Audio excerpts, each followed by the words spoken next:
Le garçon fut surpris de découvrir qu'à chaque fois que quelqu'un disparaissait, son père rentrait à la maison en traînant une valise. Les brioches qu'il préparait n'avaient pourtant rien de spécial, mais les clients faisaient la queue chaque jour pour en acheter. Beaucoup venaient même de très loin en voiture. Tout le monde adorait les brioches de cet homme, pourtant il n'en donnait jamais à son propre fils, et ne lui permettait même pas d'observer la préparation. Depuis tout petit, le garçon était très curieux, mais chaque fois qu'il posait des questions sur le secret des brioches, son père refusait de dire quoi que ce soit. Un jour, il osa finalement demander ce qu'il y avait dans la valise. Il ne vit que du ketchup, mais son père le réprimanda violemment et lui ordonna d'aller dormir. Des années passèrent, le garçon grandit, mais les clients devenaient toujours plus nombreux. Un jour, par curiosité, il goûta une brioche et la trouva si mauvaise qu'il en eut la nausée. Il demanda aux clients s'ils la trouvaient vraiment bonne, et leurs sourires furent une réponse suffisante. Pour découvrir la vérité, il aida souvent son père, mais à chaque fois qu'il entrait dans l'atelier, il ne remarquait rien d'anormal, car son père le chassait dès qu'il commençait à préparer la farce. Plus étrange encore, son père s'était blessé 4 ans plus tôt et boitait, mais avait toujours caché sa blessure. Un jour, en le voyant rentrer à nouveau avec une valise, l'homme tenta de l'ouvrir de force, mais son père le repoussa brutalement au sol, lui interdisant à nouveau d'enquêter. Le lendemain, il apprit que 2 jeunes filles s'étaient perdues la veille.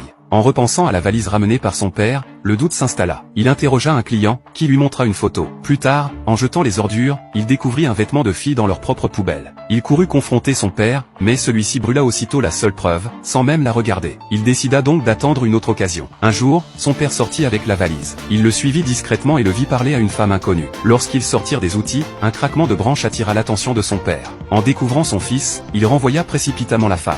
Le fils courut vers eux, voulant savoir qui elle était, mais son père s'interposa. Dans leur lutte, le père sembla souffrir soudainement. Bien que le fils soupçonnât une feinte, il le ramena chez eux. Et comme il le pensait, son père l'enferma à clé et repartit. Déterminé à connaître la vérité, il installa une caméra discrète dans un coin, puis attendit dans le salon. Quand son père rentra, blessé, il le confronta. Qu'est-ce qui vaut à ce point ton sacrifice? Mais son père resta froid et le chassa à nouveau. Lorsque la porte se referma, le fils courut dans sa chambre pour consulter la caméra. Et ce qu'il vit, c'était son père, qui regardait droit dans l'objectif.